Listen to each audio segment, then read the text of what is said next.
call the budget and special town council meeting of Wednesday, April 24th to order. Madam Clerk, would you call the roll, please? Peter Talbot, Here. Jim Jinks, Here. Dina Allard, Here. Patricia Kramer, Here. Fiona Pearson, Here. John Walsh, Here. Greg Wolf, Here. David Belliver, Here. and John Mylone. Here. Everyone's present. Please join me in the pledge. I pledge Allegiance to the flag of the United States of America and to the republic for which it stands, one nation, under God, indivisible, with liberty and justice for all.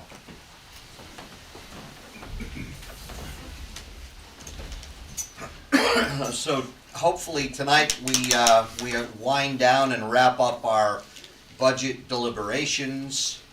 And with that as a precursor, I'll turn it over to our budget chair, Mr. Jinks. Thank you, Mr. Chairman. I think we're going to hear from Sean. Are we going to hear from you first as far as your next round of additions and subtractions? Can dive right in, so bear with me 1 second. What I'm gonna do is I'm gonna share my screen. Once I get zoom back up here. There we go, sorry, it's minimized, there it is. I'm gonna share my screen so Councilor Mylone can see it as well.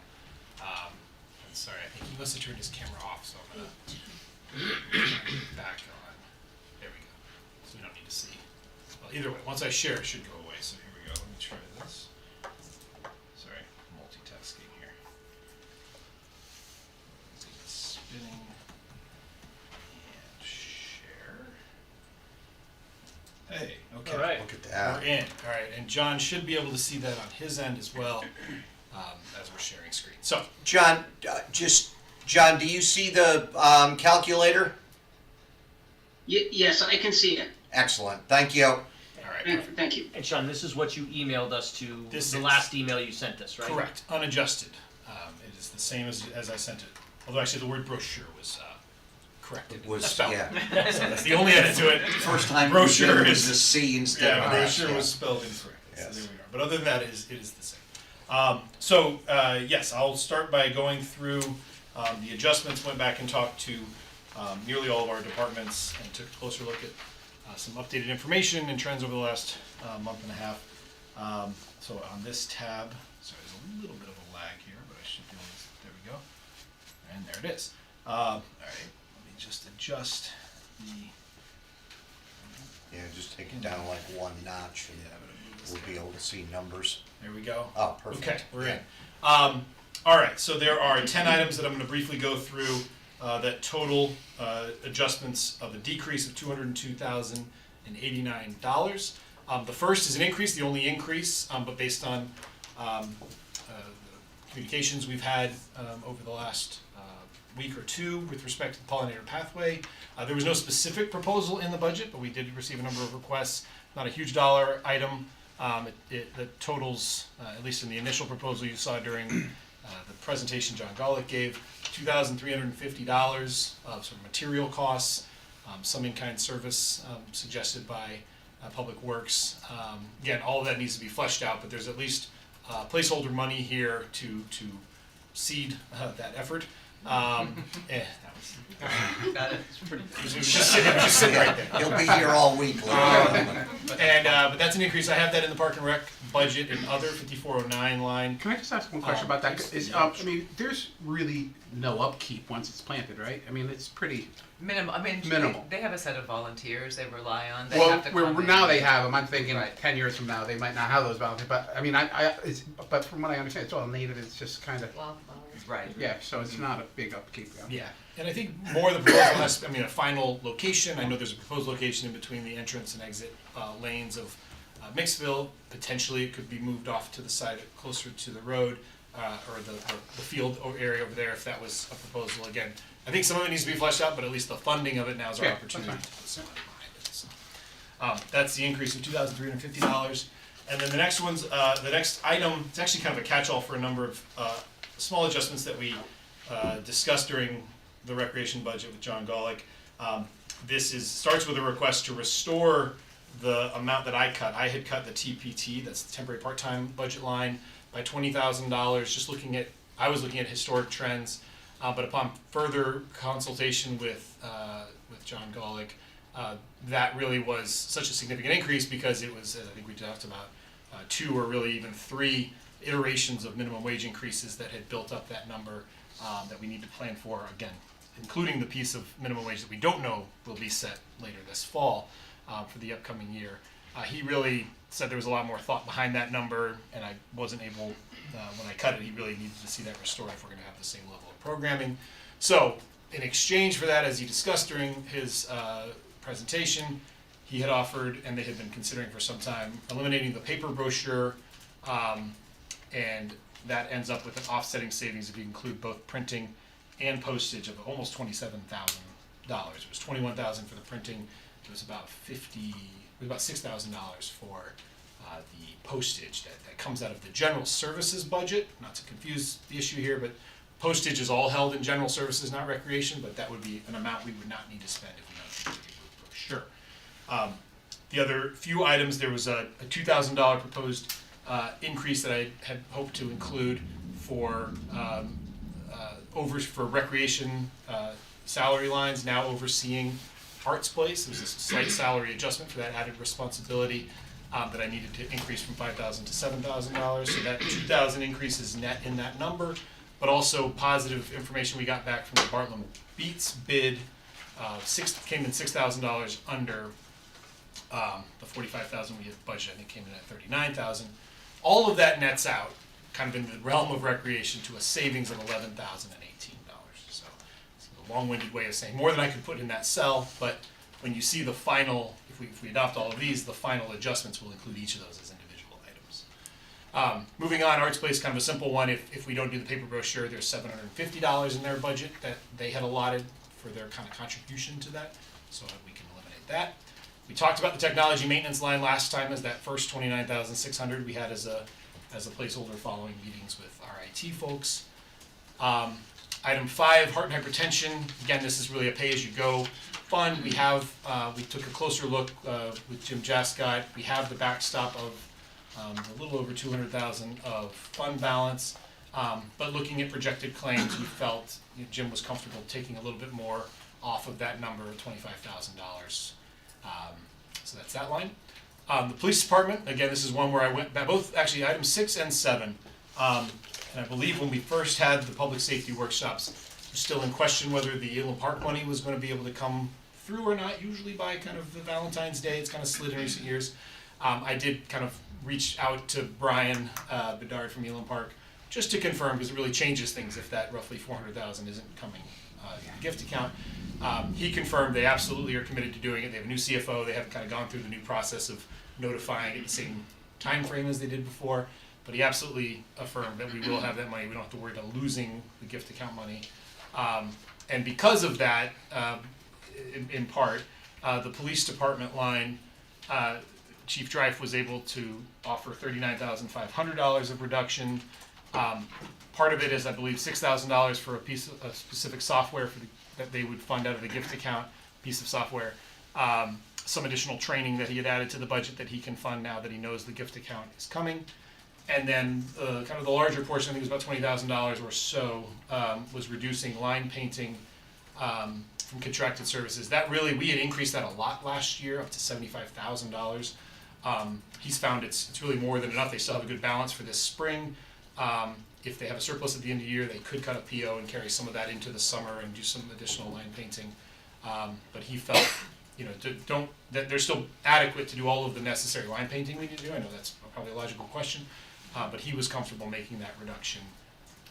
Go ahead. Right, no, I, that was gonna be my question, because I know every 2 years I receive requests and comments and concerns from a specific resident of Cheshire saying that line painting is not being done in Cheshire. Right. The Cheshire's slacking on that, and that how come this isn't being done, especially in the Cherry Street area. And so I would just want to make sure that those lines are in fact due to be painted. They are, and we had increased it pretty significantly last year. And we looked at the balances of what we have for this spring. You should see a lot of line painting work, with the primary contractor they use for that in this upcoming spring and summer. And so no impact to public safety, just a the same commitment, but not the full 75,000 needed. Make sure they slide in sometime before September, October. September of next year. Yes, exactly. Okay, all right, fair enough. Any other questions on the police one before I move to fire? Similar on fire, able to make a reduction now that we know the gift account money is coming. Some of the training funds can be moved. $10,000. Chief Kasner is okay taking that reduction, knowing he can use the gift account for some of the training that they may embark on this year. Item 8 and 9 are kind of a combination, so that would be the parks maintainer position that we've proposed. It contemplates hiring that position, funding it effective January 1st. This works well because it coincides with when Bartlett South will be ready for use. Obviously, it'll be the middle of the winter, but it should be completed by the October-November timeframe, giving us time. Probably we'll recruit the person starting in October, November, have them hired by January 1st, start to get trained, and ready to go in the spring. So it works well. It allows us to only fund that, and then the second line is the benefits, like kind of an estimate of benefits, medical, retirement, Social Security, but saves about $48,000 this year. Again, we're making the commitment, so know that we would need to fund that position next year, but for this year's budget purposes, hiring is 6 months. I'm just curious, in the winter, I mean, what does he do? I mean, if the parks are all covered with snow or whatever? Sure. I mean, It's a good question. So our team, the advantage of having them all under Public Works is they do all flex and they do a lot of the snow removal within our parking lots and our sidewalks so it's specifically. doing all that stuff too. Exactly. So they do a lot of the sidewalk work. We have a lot of sidewalks on town-owned property. So often our crews that are technically groundskeepers, they're doing snow removal and other work also. They've done a lot of internal work here at Town Hall. too. Correct, right, exactly. And then the last one is an update. I could pull up an email if you want, although I'm worried I'm going to lose my shared screen here, so I'll just summarize it. If you'll recall, we're in negotiations for next year for the Trinity Ambulance contract. We had an assumption of a 3% increase, knowing we don't have an actual contracted amount for next year. 3% of the contract's roughly $10,000. But we received an email last weekend from Dave Kosick from Trinity, who we've been negotiating with. And if you recall, the council moved into the contract last year with the extension, last round, 2 years ago, a sort of profit sharing arrangement in our last contract where however favorably Trinity does based on Cheshire business, and they will split with us that profit, and they give us a financial summary. And the first year of it, I think it was only around $6,000, and so we only really benefited $3,000 worth of a reduction to the following year's contracted term.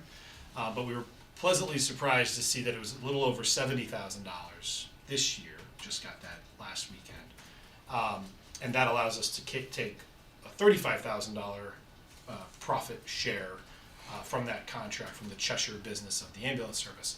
That doesn't actually come as revenue, they just take it off of the bill they charge us, so we're able to reduce the line. So technically, you'll know 35,000 plus 10,000 obviously is 45,000.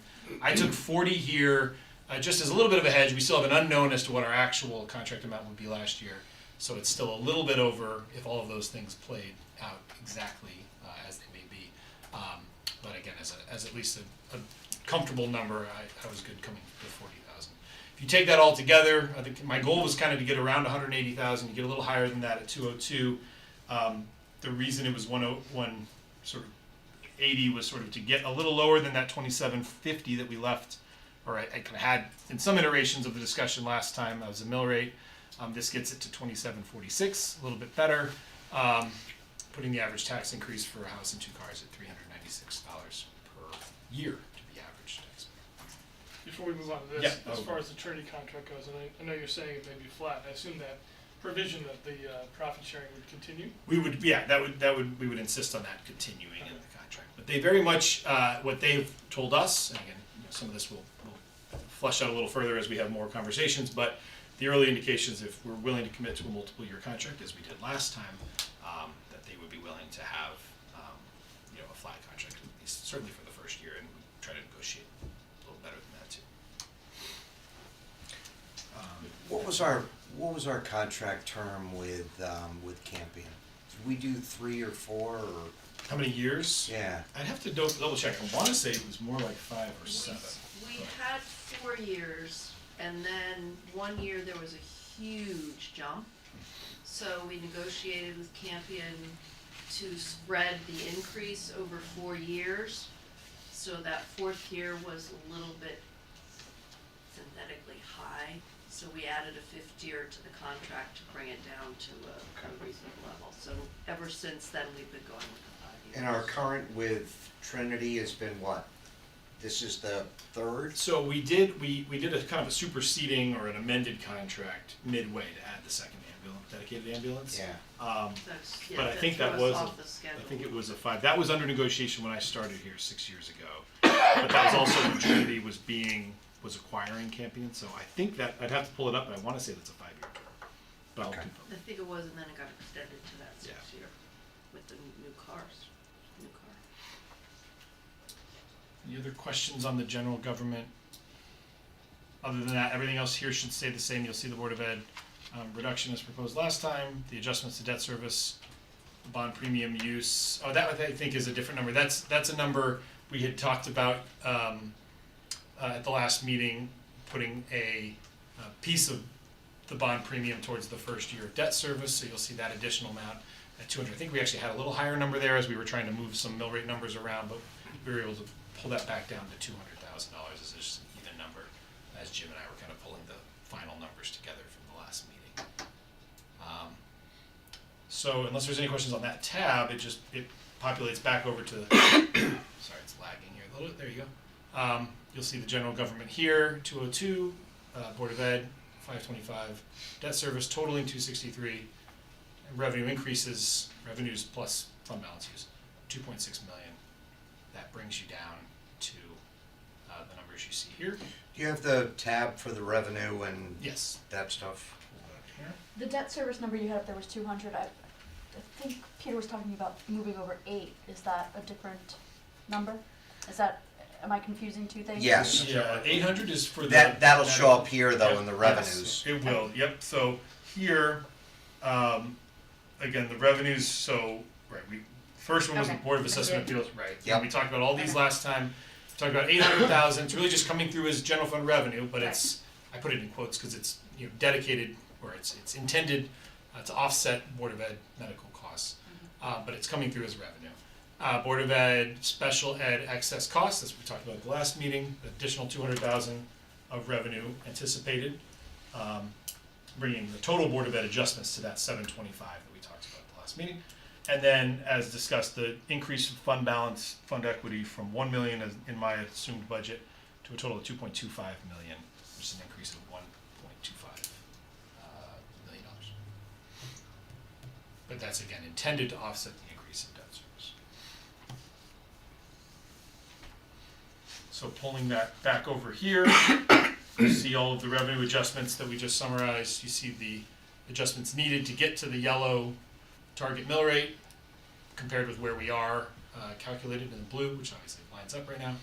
And the remaining to cut to the target mill rate being 0 and actually a rounding of about technically a little over $1,000. Thank you. Bless The projected fund balance, just quickly again, I know we've gone through this before, but where we are to start the year, the results of activity this year, and then the use of fund balance that I propose, and then the additional 1.25 would still leave us at $15.9 million of fund balance, or just under 12% of expenditures. Sean, one of the questions that that Don had asked at one of the last meetings was the tax implication for commercial, in residential. Yep. We know what it's, how it's gonna affect the average residential taxpayer, but I think the commercial piece is a good thing to look at as well. Sure, so let me just pull up another, this is the other spreadsheet that I circulated on Monday. I'm just letting it load here for a second. Go. Back and share. Let's see, okay. There you go. So what I did was pull the last 5 or 6 years of grand lists. I'm going to try to zoom this in. Sorry, it's not letting Yeah, me. even if you wanna do the, only B through O or Yeah. A through O, just to, Yeah, so we, sure. yeah, that's fine. Okay. Yep. And I'll slide them over to the side here. So each component of the grand list being lines 3, each grand list year being lines 3 through 9. 23 is the grand list, right, October 1st of 23 that we're building this budget on. We use this past October's grand list to set the fiscal 25 budget. So this is the most recent grand list, the reval grand list. The biggest component of our grant, and all the way over here, I'll just slide over here, make everybody nauseous for a second. You'll see the total grand list, all of these cells total this column here. And you'll see here's the big increase in reval from $3 billion to just under $4 billion. To see the shift and sort of what the proportion of each of the primary sections of our grand list are, is each percent column you see in each colored block here. So in this case, if you were comparing 1 year to 1 year, we went from residential being just over $2 billion of assessed value to $2.8 billion of assessed value. As a percentage of the overall grand list, that's going from 68% of the overall grand list to 71. So that's part of the shift that we've been talking about overall. But you will see that commercial itself, so just the commercial real estate tax, the values for commercial did also increase, while not at quite the same percentage, but it was sort of second highest, from about $400 million to $568 million. That means that as a grand list percentage of the overall, they went from 13 commercial properties, and this is commercial and industrial, it's all the other real estate, well, almost all the other real estate, 13.15 to 14.21. A smaller portion, although no less significant in its own right, is other real estate assessment. This includes, as Chris put here, public utilities, apartments, and other use, farm, forest, open space. Those total went from 21 million to 36 million. So a slight increase in their overall percentage, but a smaller overall piece of the pie. But where you really see this shift is motor vehicles, Yeah. which dropped from almost 12% of our grand list to 8.5%. And what that means is really twofold, right? It's a double whammy of dropping in value. So folks will see absolutely lower car tax bills across the board than they had last year, because values of your cars were spiked and peaked the last couple of years. They fell. But on top of that, we're lowering the mill rate from, in this case, 32.46. I know on all others it says 35.09. It's because it was capped by the state, 32.46. But no less, moving it from 32 to, in this case, I have what I had proposed, 28.38. So you lowering the mill rate, and you're applying that lower mill rate on a lower value of overall. And if you look at it even further, as it turns out, if you do set a mill rate this year at 27.46, Correct. it literally, the motor vehicle is down 5 mil. So if I change that to 27.46 and you go all the way over here, the dollar amount is $2.23 million of lost revenue. We collected 11.5 million of motor vehicle revenue last year, the current year we're in, and that will be 9.3 million. So that explains the biggest portion of the. And that's one of Can you go the, over to personal property too? I want to see what that. that's one of the big cliffs that we faced is right off the bat losing 2.2 million from the car revenue. That's almost. Sure, and then this one, we call it personal property, business personal property, right? So items that are taxed as components of equipment and items within businesses. It still totals, you'll see the increase actually was somewhat modest, but went from 192 million of overall value to 211. This is where businesses will see some significant savings in the end, because those values, and again, there's depreciation and other things why they might, if they didn't make any investments and improvements, may see some savings, but most significantly, that did not increase at the same pace as other real estate, really both residential and the commercial. But it will enjoy the reduction from 35.09 mill rate to a 27.46, which overall this tab down, or this row here shows just about $1 million of lost revenue for our purposes from the budget we're establishing here. But like that personal property next year could see a big jump with the north end. Yep, But absolutely. the motor vehicle probably won't. Probably won't. I mean, that spike was really, I mean, it was a COVID impacted, chip shortage. Vehicles are really revaled every single year, unlike homes where we do the reval every 5 years. They use, although again, there's legislative proposals and a plan to switch to a depreciation schedule for motor vehicles going forward, but heretofore they've been basically Kelley Blue Book values or whatever the name of the book they do use is what drives every value that's applied to the vehicle that folks own. So if you have a 2017 Honda Odyssey, you pay whatever, it's an assumption off of that, as though your house was revalued every year, your car is revalued. So if you take those two, in the budget we have now, we're generating about an increase of $4.3 million in the tax levy.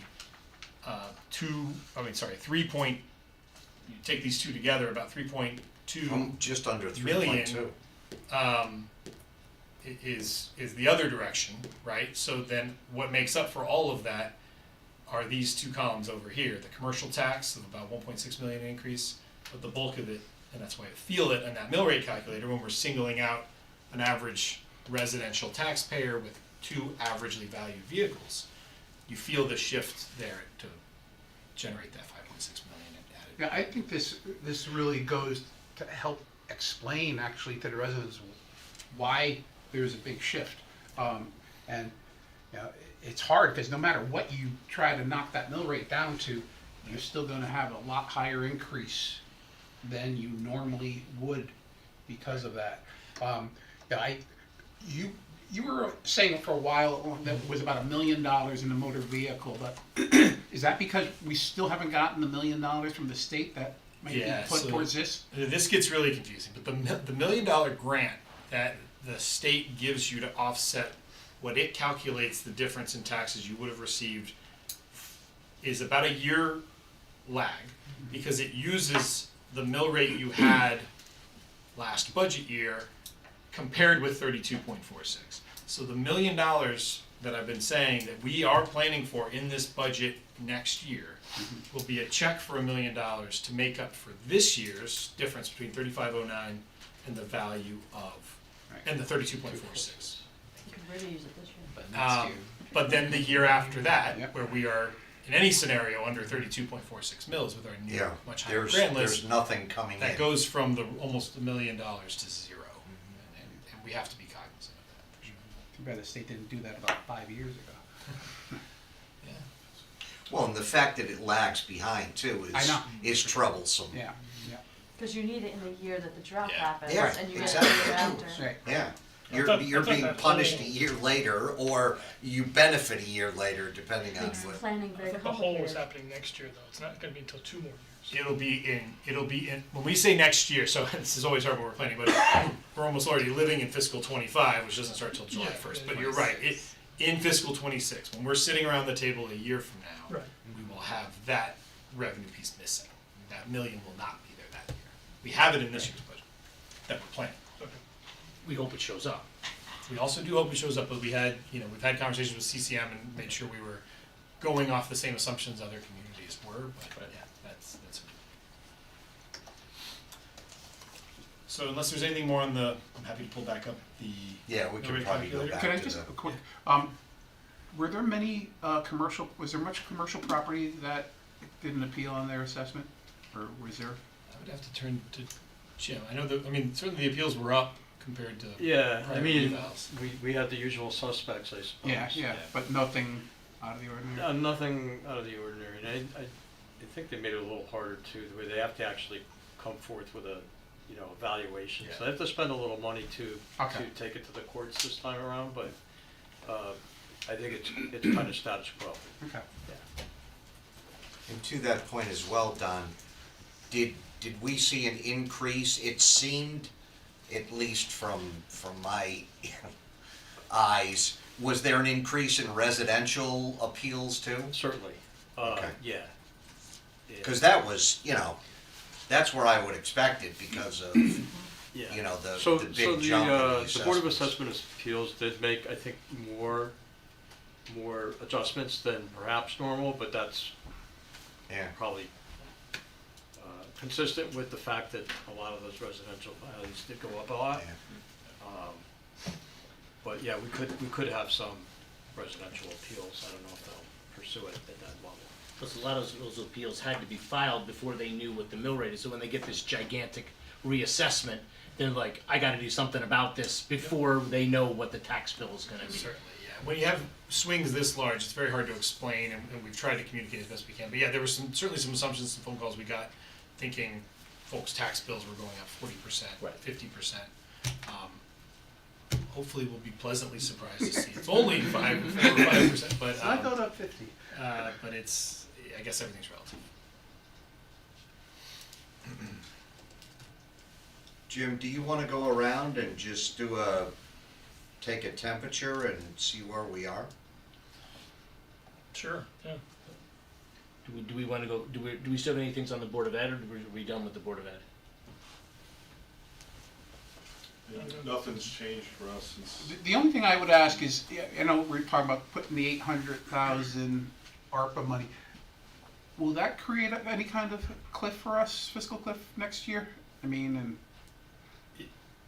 Well, it does in that we're assuming it's one-time revenue supporting Right. all of the expenditures. Again, we're justifying it as an offset to the increases in medical benefits, but by that same logic, it really could Could apply be to for any anything. expenditure line. Right. But it's an $800,000 that we won't be able to rely on the next year. It's no similar than what we did last year with some of this. well, I know, I know, but They are, it is. but then It's- next year it's like, okay, Yep. if it's another $1 million, then- Well, and I think the hope is that, you put the Band-Aid on for a couple of years until we start to see, like we've all talked about, that once that tax revenue starts hitting, that's better than, than the permit revenue that we're seeing, so. And just so the new people know, I mean, we did look a couple of years ago, I think, looking into a private medical insurance, and it was going to be way more than what. Yeah, so I mean, we looked into that. We thought maybe that could Right. save some money, but it wasn't I'd going love to see us head towards the direction of public health for the school system. I know it's a ways off, but moving forward, maybe there's a way that we can roll into some sort of state health plan. I have no idea of the intricacies of that, but I think that's the future healthcare for small municipalities. Well, then, do you know like other school systems in there, how they're compared to theirs? We've looked at the state partnership plan multiple times, and the reality is, it's a good plan, but it's more expensive if we were to move to the state partnership plan than our current medical plans when we are self-insured. What you see, a lot of the Fairfield County communities are in the state partnership plan because their medical costs on a per employee basis are much higher than what the state plan premiums would be, so. Same services? Same services? Same Um, coverage well, levels? No, the plans are probably better with the state. Yeah, And it's more of a traditional PPO Yep. plan where you go and Got you state pay your insurance, I love copay. it. We're pretty much, most of our employees are in an HSA plan. high deductibles or, Yeah, but we contribute towards their health savings account. But there's no doubt, employees are paying, a fair amount towards their health coverage here. so But it's if you just cheaper look at it because, from it's our cheaper budget- because the cost is shared, or it's cheaper because overall the cost of the plan is more? The cost of the plan is more on the state partnership plan. Do employees contribute to the state partnership plan, or is that solely covered by the town? No, there is a contribution by the employees, but offhand, I don't But know. it's not Okay. the same contribution because it's a PPO plan. It's lower. Yeah. Yeah, I mean, Yeah. they're paying a percentage, but they're also paying a PPO plan where you pay a $20 copay as opposed to a high deductible plan where it's several $1,000s. And the cost, I'm assuming, is instead of with the way that we're self-insured, there can be peaks of usage, so that the price would fluctuate, whereas if you're with the state, it's a flat rate that you would pay? They have increases, but they have in recent, I think the last couple of years been a little more modest. But they had a large spike because they give a new rate every year. Okay. I think the last year was 3% or 4%, so I think it did stabilize after the first couple of years were very tumultuous. How many districts participate in the state? I don't know offhand. I mean, that information I can get, but I just don't know it offhand. Yeah, I feel like the more districts participate, maybe it'll get, I was gonna say, yeah. Well, how does that Maybe plan there's compare to the one safety that in we have numbers. now, and they though? could do In teaching, terms of nursing, service? Yeah, police, Probably a little better. it is. Yeah. just something to look. But it's more expensive. Yeah, Yeah, From the employer. point everything of better view, is more it's- expensive. From the employer point of view, it would be more expensive. You know, it's an advantage Except from the Cheshire. employee's Yeah, point of view. that's it. Okay, So, sorry. so Jeff, I mean, obviously the STEM program was one of the reductions that you had proposed, and Right. you know, I think that some of us would love to see that still be a part of your budget. Obviously, at this point, that's like, you know, asking for cake and getting eaten too, but if you have more retirements, if for some reason suddenly the medical trust is a much better performing line the next couple months, is that the first thing you may be able to bring back, or does it all kind of depend on what? Yeah, I mean, obviously, I'm representing the board, not entirely speaking for the board, that would be their Right. decision. But I can tell you that that was universally desired. All right. That's a real priority, and I think, you know. Next you to the guys know. fencing program. Well, yeah, I think that's a different priority when it's a $400,000 commitment yeah, versus as opposed to a $17,000. 20,000, Yeah. yeah. Yeah, but that's the proverbial low-hanging fruit. But I do know that there was a real desire for that, and you know, if we get fortunate with respect to retirements or hiring, probably more so, then I think it would be a real consideration for the board. You know, I know it's a priority for them. It's important to us. I mean, but you know, fiscally, can we make it work? You know, I also look at sponsorship. You know, There'd be a way to kind of community phase in, partnership. there'd be a way to phase that in rather than two teachers, It'd one be teacher? tough because of the number of sections that we have. Okay. You almost like have to do two. Yeah. Unfortunately, the way it works, or else you do like 1.25 of the students with, or you really reduce the number of sessions you have, which really takes the value out of the program. So when we looked at it a few different ways, we thought 2 was the optimal to be able to get an adequate number of sessions with as many kids as we could. Right, okay. Does anyone have any more questions for Jeff?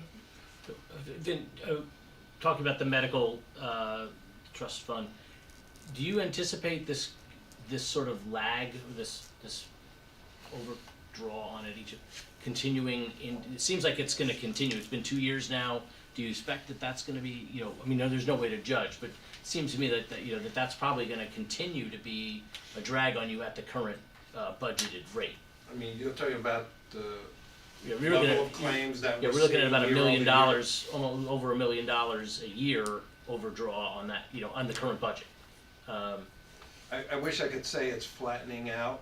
You know, this year, it's been pretty consistent. You know, we budgeted 1.1 million per month this year. We're running about 1.19 million per month in claims. However, if there's any good news in that, it's that a lot of those claims are high-cost claims, and so we're getting reimbursement back from stop-loss insurance.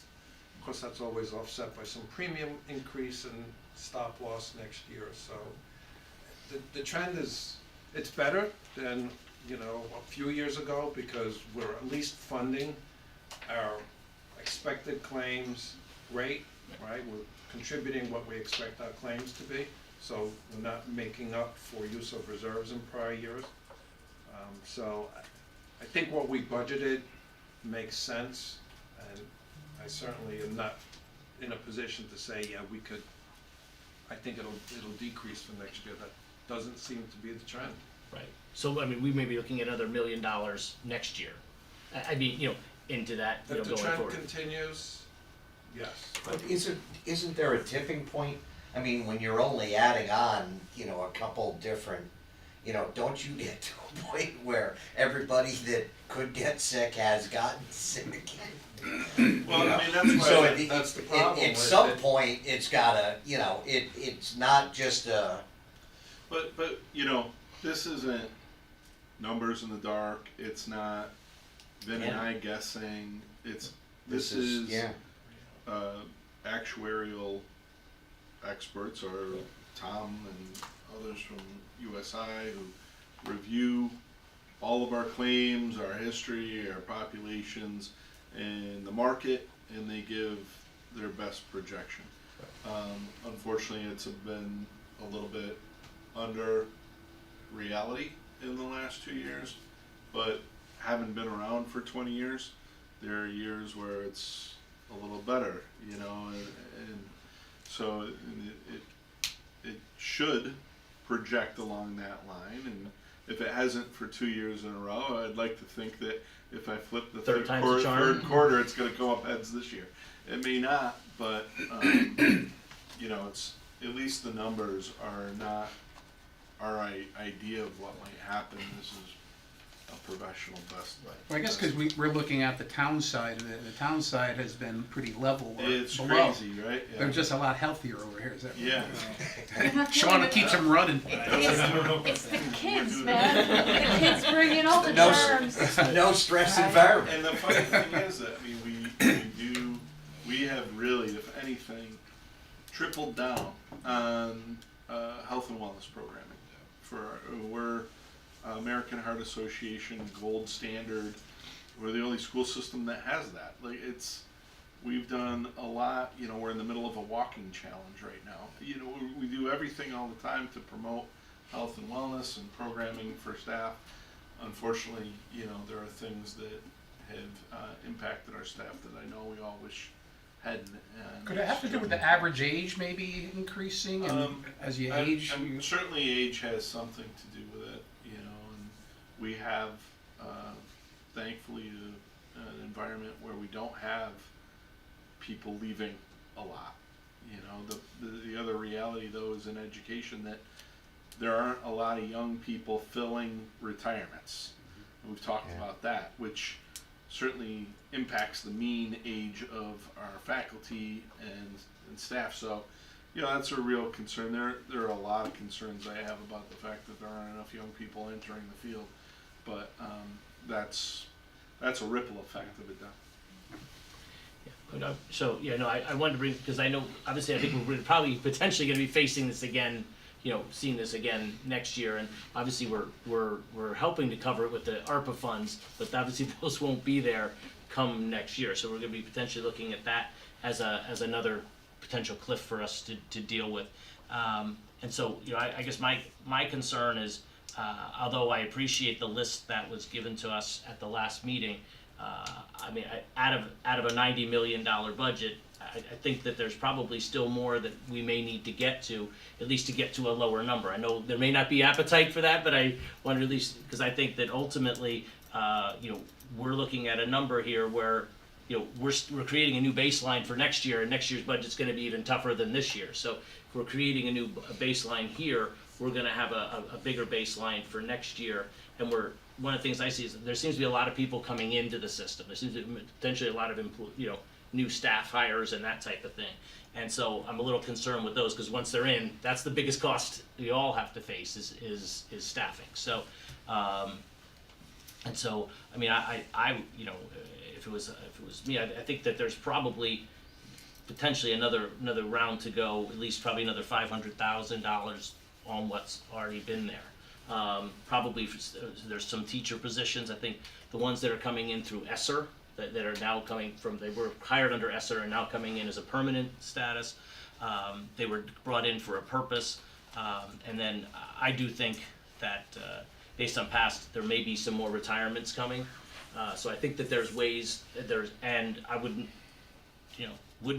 look to, micromanage you guys. You guys know what you're doing. It's your budget. You're very, very strong knowledge of what's in there. But I think that there's definitely some room there for us to try to get to a number that's probably more of what we may need to rather than what we may want. There's obviously, everything in this budget is great. We all want X, but they're just like on the town side, there's stuff that, we might want, but there may be stuff that we can't really afford at this year, especially to create as a new baseline for next year.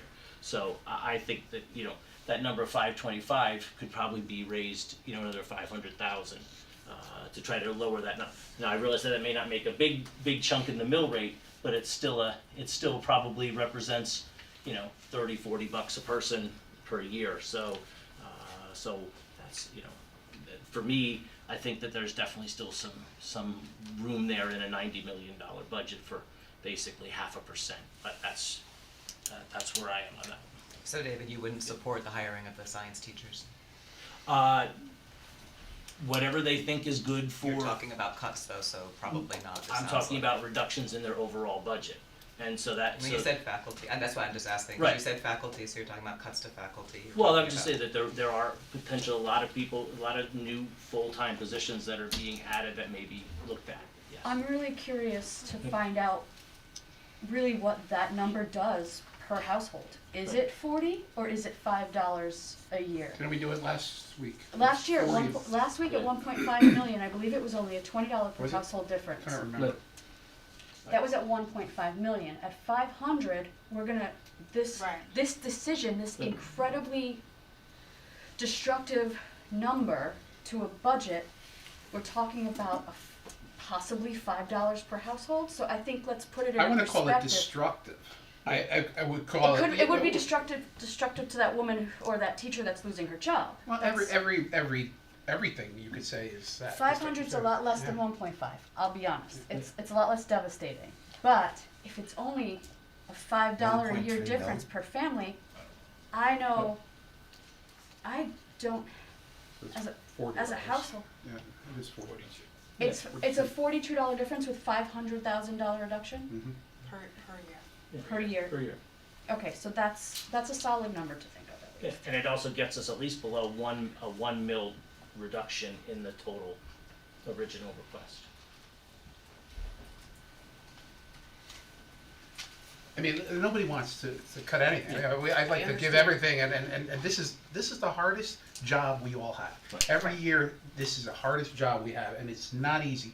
And the last thing we should be doing is, going at each other's throats over it. It's more, we all have the same wants. We want what's best for this town. Some people might think it's this, or some people might think it's that. At the end of the day, this town is running very well, and I think we offer a lot to the people of this town. People of this town are going to complain about whatever they want, and they continue to complain. But at the end of the day, we're doing the best we can with the money that we're getting, trying to keep it affordable at the same time, keeping the amenities the same, keeping our schools great. I think Dr. Solon leads these schools tremendously with Vin, and I think we have some of the best schools around. But like John said, we also have to remember that people do come here because it's good. We have a good mill rate, and the taxes, we keep them pretty good. And yeah, we're not Hamden, but thank God. But there's going to be a point where if we get too high, then we might start seeing people not wanting to be here anymore, and that's where it's a tough balancing act, and it's not easy. It's not easy. I agree wholeheartedly with everything you said, and I know everything you're saying comes from an amazing place, and I appreciate that. Somebody was doing some research, and I don't mean to put you on the spot, but it was such a glaring number that Cheshire has the second lowest mill rate in New Haven County.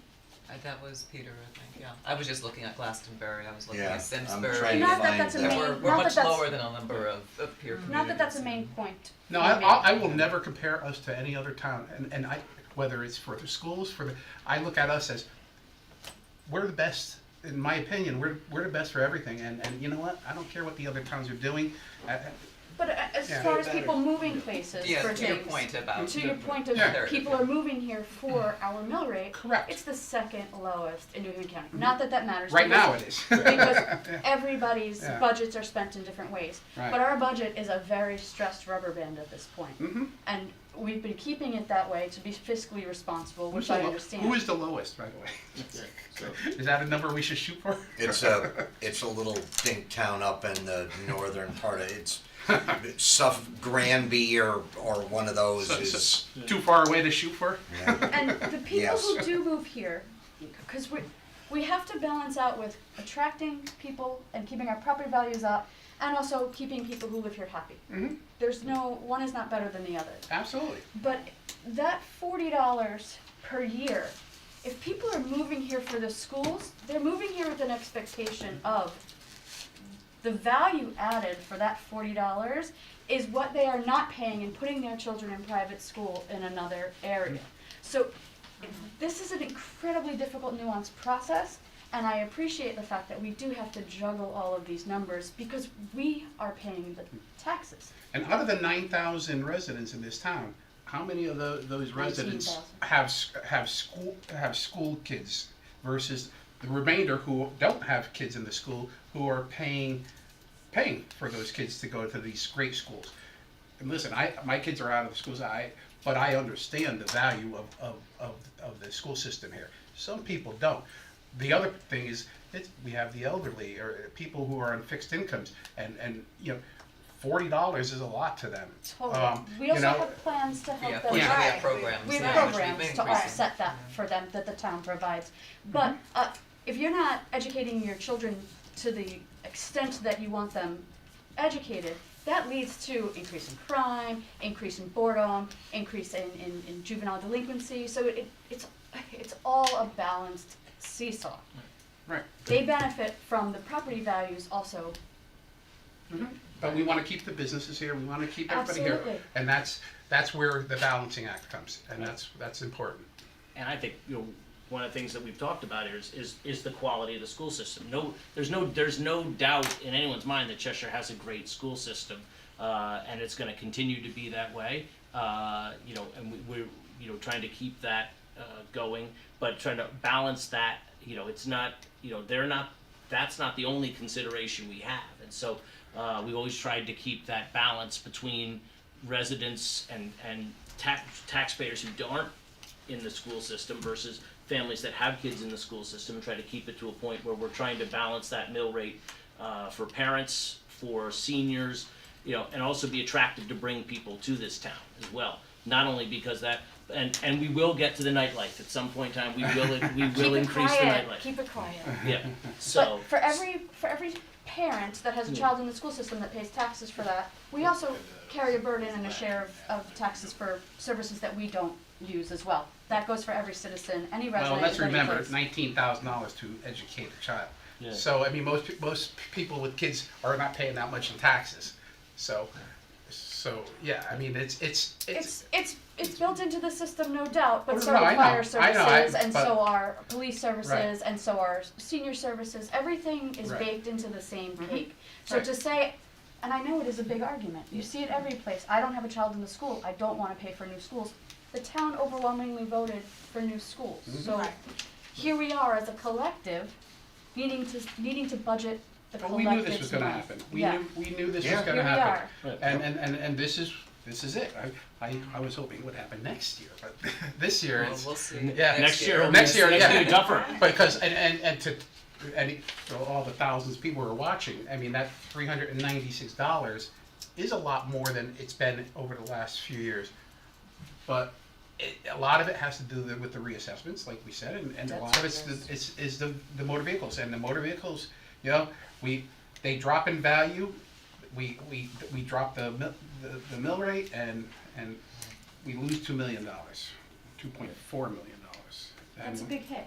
And personal property. And Sean, did you ever? I know we asked it, and I apologize if you sent it. We were trying to get what the estimated tax revenue may be for the north end for next year. Yeah, so we're still, what we're, it's not as easy to Oh, I answer know, as you yeah. might think. What we're doing, I know I talked about the last meeting, with the Go in New York study that was first, it's now about 3 years old from the initial TIF application and the valuations and projections going forward. I did get a little better sense working with our building official in terms of some of the timing for permit revenues. That's something I can certainly share. It doesn't really change any of the calculus here, but it was sort of reassuring in terms of some of the values that are coming on. He's gone straight to the applicants and future applicants that we now know, Regency and others, the hotel group, in terms of what the values are going to be when they come in for their permits.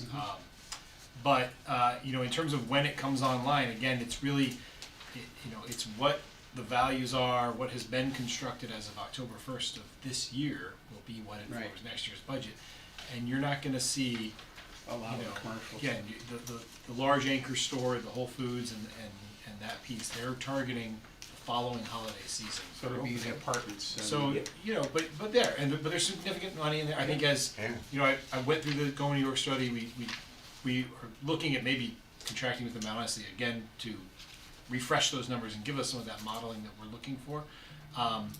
But there's certainly gonna be some increase. It's not gonna be the fully built out. I think I was maybe hedging a little bit before saying 3 million, probably fully built, closer to 4 million a year, plus, but again, there's a lot of moving parts there, and there's the economy, and there's a lot of things that could throw a wrench into those plans, but we obviously hope not.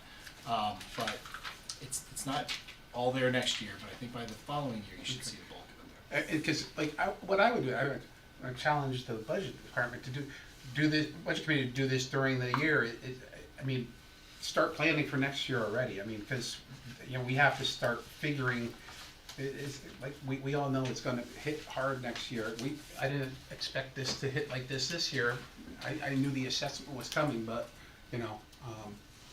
we're talking about a 3.5 time increase per household than we did last year. So, and I just. And even with fully built out, it won't, at this rate, it won't cover the potential Board of Education increases going forward. It'll take a chunk out of it, but there'll still be increases coming out of Board of Ed. Plus, forget what's on the government side. So it'll make a dent in it, but it still won't cover that going forward. Yeah, but this is still less than the last 3-4 years in terms of percent increase, right? So it's something we did talk about last time. We're talking about right now, if we're to look at this 27.46 of 4.7 or 4.67% increase, whereas last year it was how council approved, 4.97. The year before that was 5.93. Year before that was again recovering from ARPA, so it was only 2.81, but the year before that was 5.04. So this is lower than percentage-wise the last 4 years. But but when you're paying your taxes, do you care what the percentage is or how the big check you have? Well, the percentage is the services we're paying for. These were the percentages you all determined were necessary to cover the services we want in this town. Now, if we want to cut services, and if we want to cut resources in our schools, then we're going to have to cut those percentages. But I think our townspeople are happy with the services that we've been approving over the last 4 years, unless you disagree. And so I think the last council did a great job. But what we're going to have to do is cut that significantly given this percentage that's being shown here. Right. But I'm not worried about the percentage. I'm worried about what is my tax But the bill gonna percentages are look like. connected to services. Right. So when you say that, you're talking about cutting services, David. No, I'm talking about cutting how You much know, the you're taxpayer. you're- How much do I have to write a check for? You That's what can I'm say worried one about. thing, but what it means is it's cutting services. No, it's cutting the amount you have to write a check for. Say, Well, okay. How do you your do check that without for cutting services. services? Yeah. How do you do that? A dollar You is can't do one provided. without the other. It doesn't magically It's not always happen. cutting services, it's also increasing revenue somewhere too. Right. So we can try to Well, figure out. Let's go, that's- right, yeah, let's go. absolutely. Let's Right. try to Let's figure out how to increase Let's revenue. talk some lines here. We're willing to discuss. How much are we gonna rent that new I'm not field opposed to for? cutting a smaller check, that's for sure. If you could figure out a way of doing it without cutting services, Yeah. let's talk. And I'll just go on the record, I do support having those science teachers. I think it's incredibly important to be forward thinking, like I said last class meeting, see here, I think I'm in school still.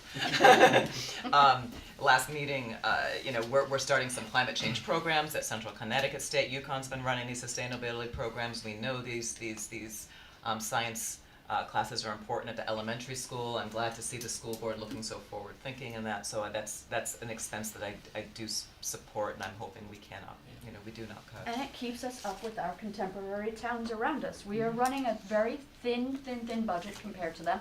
If they start providing these services that will draw people away from Cheshire, we've actually done ourselves harm. It's value per dollar. To keep the services going that we have, we use them, our kids use them, we use the sports programs, you use the cheerleading program, where do you start to make cuts that doesn't affect the people who are already living here and attracted to what we're offering? Right, you still have a lot to offer. Absolutely. So we've But been when you through- start removing stuff, then you have less to We've been offer. through at least a couple rounds of shaking the bushes and turning over the rocks on the town side, on the school side as well. We've kind of adjusted all the levers we can adjust. I think I'm not in favor of telling the school system they need to cut more staff. I'm not in favor of us on the town side saying that we can't, we have to fire some of our assessors or some of our new building inspectors or fire marshals or all the other things that we've had in the past couple of years that we need to add because we're a growing town. And I think we are. I'm not saying they have to cut any staff. I'm just saying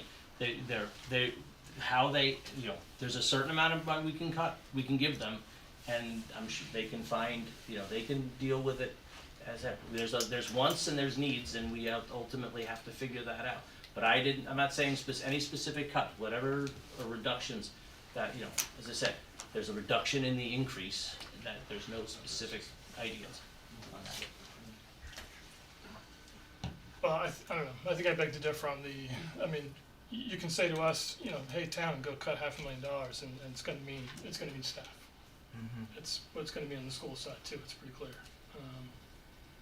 I don't know if Jeff, if you wanna speak to that further, but, that seems pretty clear. Well, in order to get to where we got with the Board of Education budget, it got to a place where I had to cut staff. Right. To get to add the additional, I had to cut more staff. So we're down 2 positions already. And I wouldn't do that if I felt like there were other places I could go. So, and then to hear, I share the sentiment, I'd love to add science people, but, I think that's gonna take, a lot of, act of God kind of thing after this budget is settled. I think it's a priority. We'll, unfortunately, we don't set, or fortunately, maybe, we don't set the budget every month. We set it for a year, and things break in your favor, they break against you over the course of a year, and who knows what will shake out over the next few months. Maybe we'll get some sort of incredible electric rate or something that gives us a little bit more flexibility, but, so that, like I said, that we've already cut 2 people to get to where we are now. It also can't be overstated that a lot of that dollar increase this year, a large chunk of that is the new schools. Right? 1.7, right? Is that 1.7 million? Debt service for next year. The debt service is up, It was a 25% increase in debt service. So what percentage of that is the new schools? Not a lot. It's not an enormous amount of it, because it's about, and it's difficult, because again, the first year of debt service doesn't include principal. You have an interest only first year of paying debt service on the issue we just did a couple of weeks ago. But collectively, we have bonded $15 million of the roughly $90 million expected to be borrowed for the schools. Some of that reflects in. But some of that is in the debt service number here that's going up $1.8 million, but it doesn't, it's not the entire $1.8 million. It's So a that'll piece be even higher next year, significantly so. even though we're. Well, no, because this is only looking at this year's budget, that's why the number, Sean, scroll up to the blue section there. Sorry, that's good. Tricia, if you look at the blue section, that bottom right-hand line, which is the projected unassigned fund balance as of July 1st, 24, is still at 12%, which means we've still got 1% or, you know, or $1.5 million that we can utilize to smooth out the debt bump next year. Okay. And we've been averaging, what, a couple million in surplus? Yep. So, which So hopefully that grows even more, and Yeah. the more we can continue to smooth out that spike, the better off we'll be. Everyone will be, yeah. Yep. Okay. But there was a large increase in debt service in general. There is Yes. this was the most significant increase in net debt service. And we've that had. debt was accrued years. over the course of the last 5 years? Sure. I mean, that's paying for, yeah, I would say, I So mean, a the larger bills- chunk of that is. The bills are due. Right. We have to pay the Right. bills A big on piece of this services one that we've already includes, acquired. The Bartlett South project, for instance, that was Yep. a piece that was borrowed before, and all of the other capital approvals that we've done over the last, really 5 to 6 plus That, years. that explains a lot of the increase, and, you know, no harm, no foul to the past town council, but we have to pay those bills. Well, That's capital too, that's, a lot of that was voted on by the voters, so. Well, And- yeah, and but that's- It's being what paid we for need now. to. That's, being paid that's for the now. point I was just gonna make too, that, oh, We by the can't way, take from it the wasn't school. done in a vacuum. Yeah. Right. You know, the voters were the ones that approved the, Right. you know, There's a the lot of big school ticket windows, items. you're gonna find there's a Yeah. lot of school windows, right, Ben? A lot of school windows. I wanna give John a chance to speak if he wants to Yeah, speak. Jim, if I could say one thing, it's a little hard to hear, so, and I might not have heard everything. And I apologize for not turning the camera on, I'm currently partly in the dark here, so it's, I don't wanna turn it on if I don't have to, but it's, everyone, I mean, this has just been a great process, and when it comes to the town side, it's, Jeff, in all honesty, it's a little easier for us to understand it because there's really a very specific line item approach to the budget that we can see every additional person or half a person or tenth of a person and every additional expense that's proposed. And it's very clear, and throughout the town, including the Board of Education, I know everyone tries to be as careful as possible spending our taxpayers' money and doing the best they can, and it's just a wonderful process. For us to look at the Board of Education budget, it's a little harder to try and understand it because it isn't always apples and apples.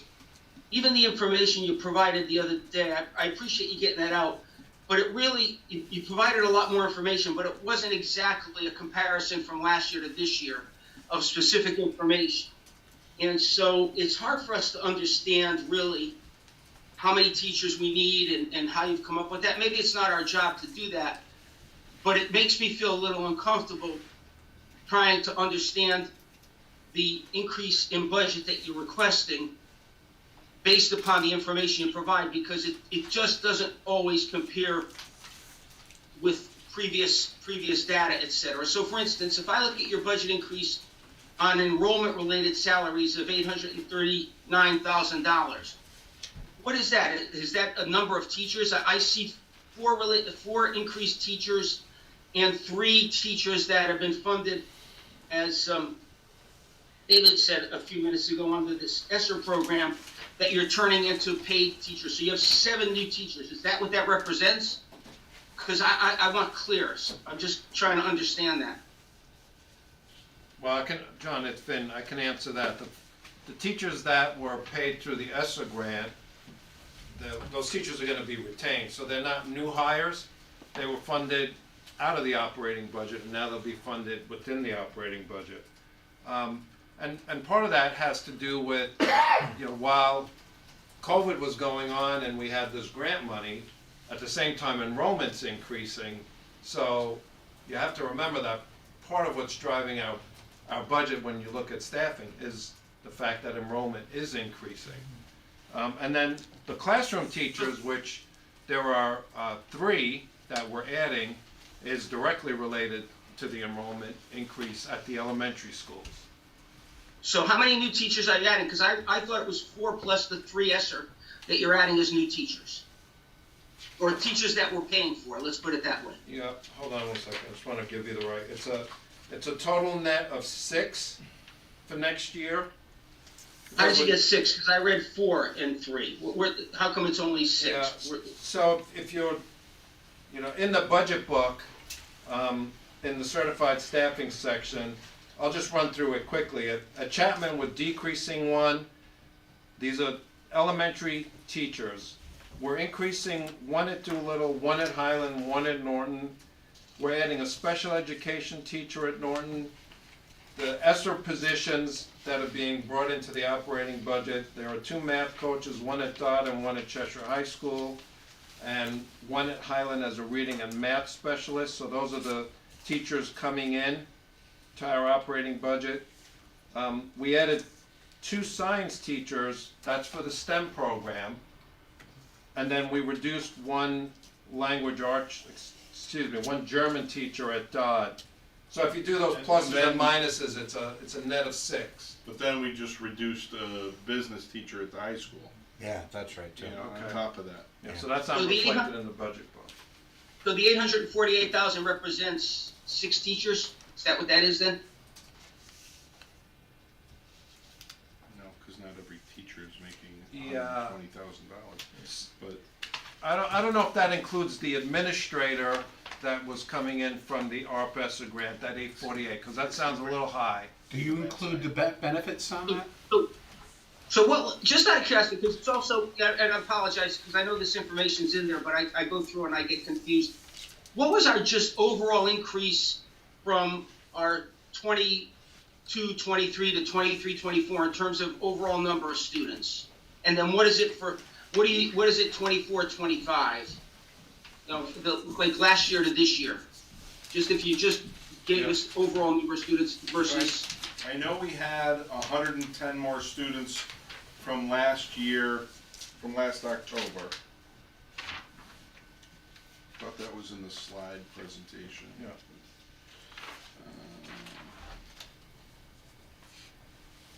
So, next year, the projected increase is from 4168 to 4224. So we had 110 the previous budget year, and now we have, what's that, 80 or so this budget year? Yeah.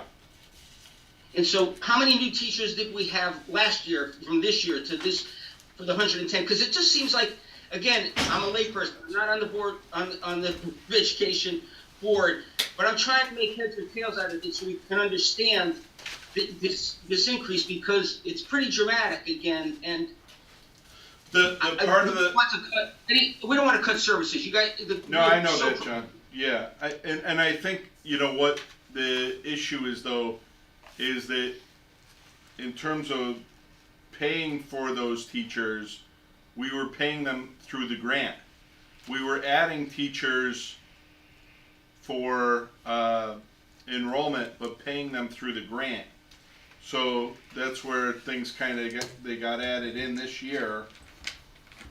I know that in our budget book there is a staffing section that shows, like, so when David, when you were mentioning, you know, teachers come but don't go, I mean, we do have over our history, you know, the class enrollment for elementary classes this year is, in the current school year, it's 18.7 kids. What page are you on, Jeff? In the big budget book. Yep. It's under the enrollment tab. It's the second, I think it's the second page in the enrollment tab. So it shows all of our classes, all of our sections. Last year we had, you know, 18.7 on the class size average. Our enrollment has gone up, but we're 18.8 on next year's class size average. And that's really as high as. So it's the highest it's been in some time, but at the K-6 level. Okay, and that, this is, I mean, we're not gonna ever understand it at the level that Jeff, you and Vin But do. John, having this conversation helps me so that next year when I present information, I can do it on a more, you know, focused year-over-year level to illustrate that. Now, the other thing I just had curiosity, non-certified salaries, how many, it seems like we're generating a lot more non-certified salaries from year to year. Like, I think there was 11 last year, and there's like 11 again this year. Am I missing that, or am I misreading that, Jeff? Those are the para-educators as we're seeing that growth, John, for special education students. Yeah, that's definitely been a pressure point in our non-certified line for the last half a dozen years.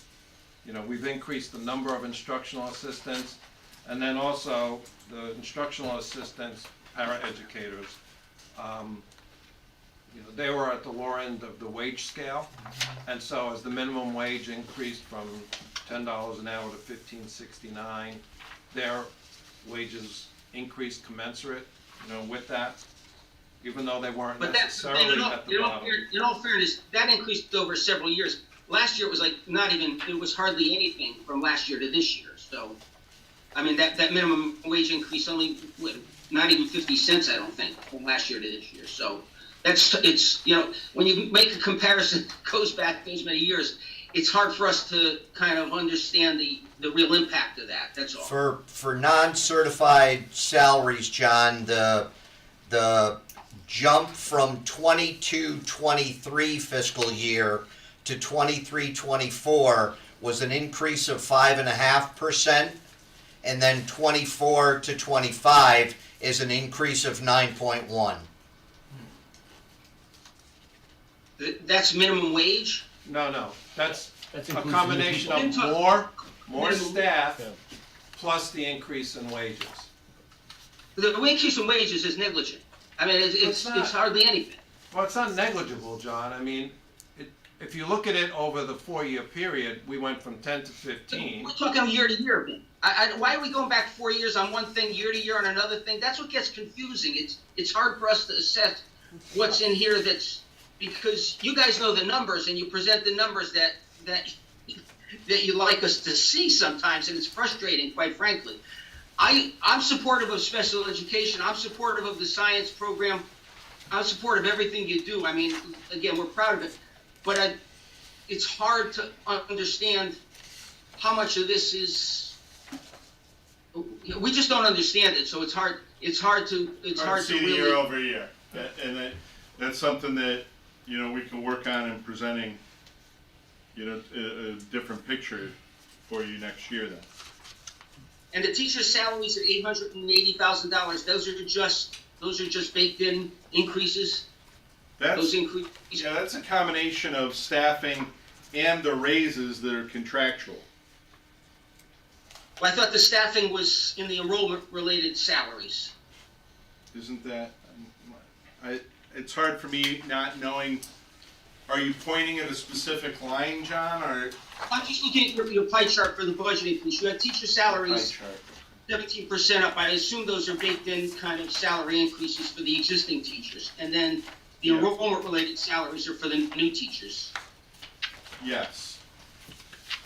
Let me pull up the pie chart. No, I would ask one more time, the same thing that we asked Sean, is, you know your budget. What can you do to not hurt our services, not hurt the quality of education for our students? And is there anything here? Because we can't find it and point it out to you, that's for sure. But we'd ask you to see if there's anything that you could look at it one more time. I know you did already. We'd like to not, I agree with Fiona, I'd like to not lose the science program if we wouldn't have to. I think as an engineer, you know, I'd see the value of that, but it seems like we could use some help here, and I think we'd like to ask you to do that. That's at least my request. Yeah, and I think that's something that we've been continuously reviewing since January when the board adopted our budget, and we've, you know, been able to identify that $725,000 to reduce that. You know, it would be very, you know, beyond challenging, I think, to come up with not just 2 teachers, but also the resources to generate that program. But like I said, we're looking at sponsorship and other strategies to try and do that, in grant funding and seeing what's potentially available. but we, we've had a long history of being exceptionally lean on all of our non-classroom accounts, and when we felt like we were getting to a place that, further reductions were, irresponsible, we had to cut 2 teaching positions to get to where we are now. So, it's hard for me to turn around and say, oh, well, we can, absent new information, which may evolve over the next 2 months, maybe we can do something before summer. Like I said, I think it's a real reach, but it's where we are today with respect to the reductions that we have. I appreciate it, but just for the record, you're not cutting two salaries. You're not adding 2 additional salaries. So we know, we haven't asked you to cut anything per se. Well, you haven't asked us. No. I'm not saying that the council made me cut 2 people. I'm just saying that we had to cut 2 positions. And I'm not talking about the STEM ones either. I'm talking about the other 2, the German and business, to get to where we are now. I see what you're saying. Okay. Yeah. I get that. Okay. Yeah, all I'll say Jim, is, I appreciate it, Jim. Let me weigh in. I know it's a little difficult being remote, so No problem at all, John, thank you. I would just like to say that, we do have colleagues, elected colleagues on the Board of Education, several of who are experts who have clearly vetted this in the way that we vetted Sean's budget, so I do trust that they're looking out for our community in the same way, and they did make cuts to what Jeff had already presented to us, and looking at, for example, that paraeducator line, that is a significant increase, that 9.1, that 323,000. I know our paraeducators who have been underpaid for far too long. And so, as much as I said I would like to see those STEM teachers added, if it's at the cost of cutting any of these lines, no. But if there is additional revenue to be found, absolutely I would support that. Can I just add one quick note as we were talking about minimum wage, just because I experienced this when I was referencing the TPT line that I restored earlier. Just to kind of clarify some of that conversation, in June of 2023, so not even a year ago, the minimum wage increased from $14 to $15. Then we had the additional increase from $15 to $15.69. So in the time since we last passed the budget, we had to account in our budget for $14 up to $15.69, which is a 12% increase. So that does actually draw, and especially when you have others that get pushed up from minimum wage, other positions. Lifeguards are an example. We try to pay at least $2 more than minimum wage. Otherwise, we're going to lose people to fast food restaurants and other places where they can make more money than being a lifeguard. I know Sheila talked about that. I just wanted to clarify that one point. We did have kind of a double whammy this year of 2 minimum wage increases since May of 23 from the June and then the subsequent announced October, January increase of this year. So about 12% increase total. Okay, so Budget Committee is gonna vote on whether or not to move this to the council. Peter, do you have any comments before we do that, or? No, I think, we could stay and debate this. Hey, let's face it, I don't think anybody's happy with the tax increase, but if I thought there was a way to do this without cutting services, I'd spend another couple hours and another couple days on it, but I don't see it. Any other comments, questions anybody wants to make? I would just like to amend what Peter said. I feel like that if there's a way to do it without cutting, what we have are needed services. I don't see any of this as wants. You keep saying needs versus wants. These are not services that we would like to have that are extra above and beyond. These are needed services, so. They're all needed. I Right. mean, to a certain extent. There are some wants. I mean, there's wants that, we want more STEM, we want more science teachers.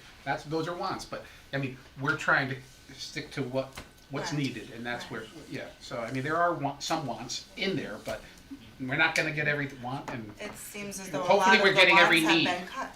hopefully we're getting every need.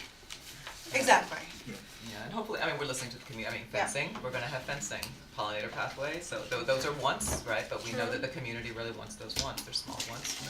And we'll get the STEM programs. And no, that's pickleball. Yeah. Don't mess with those pickleball players. That's in the budget.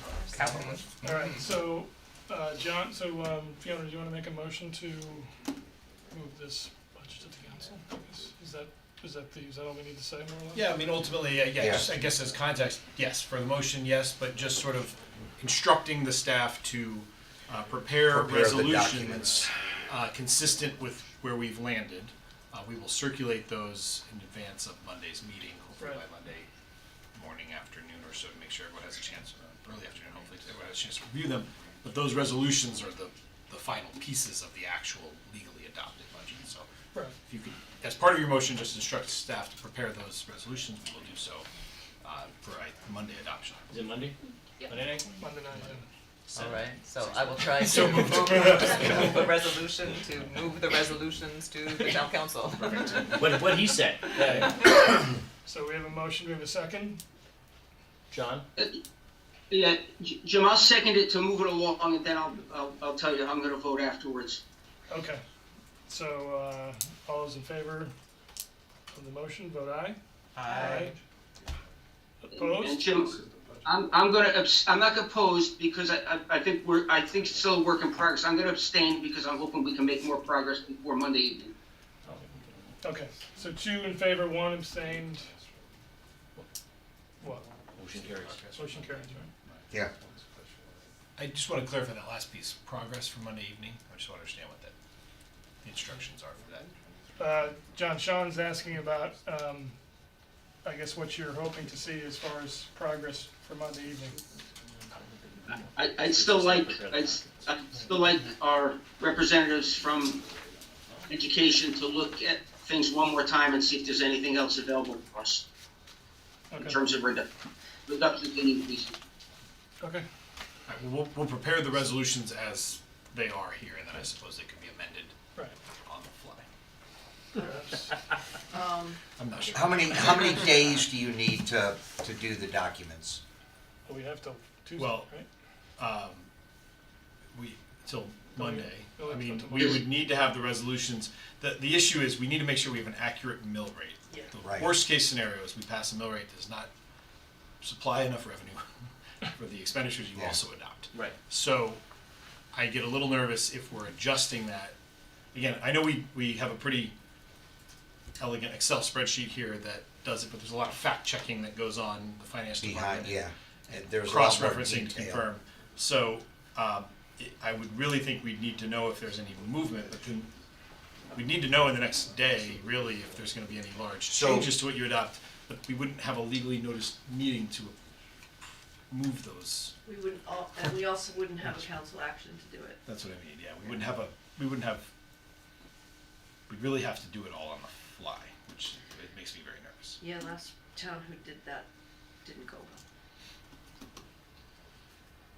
So we just, as a budget committee, we just. Yeah, voted in you favor. just moved it moved up. We it, just so, moved it yeah. up. Okay. So, Having you do the resolutions That's- as directed. that's kind what of we'll thing, do. so yep, That's kind of where we are. Yeah, okay. yeah. Fair enough. All right, so, Peter, back to you, that's your meeting. Motion to adjourn. Second. Mr. Walsh and Mr. Wolf, WW. All in favor? Thank you, everyone. Thank you. Thank you. Jeff and Thanks, Vinnie. John, have fun. Wow. Don't get used to it.